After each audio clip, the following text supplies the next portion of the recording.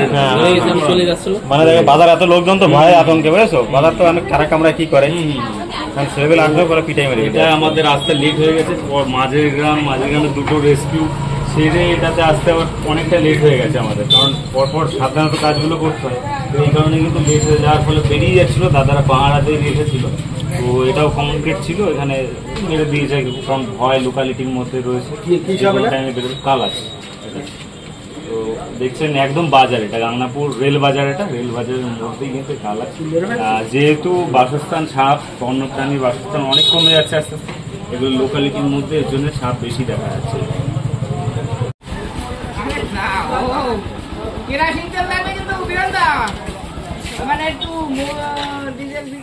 তো আপনারা দেখলেন পরপর রেস্কিউগুলো একটা দেরি হয়ে গেল, কারণ অনেক সময় আমরা একটার পর একটা যদি কল এরকম এসে থাকে তো সম্ভব হয় না প্রতিটা ক্ষেত্রে তাড়াতাড়ি পৌঁছানোর।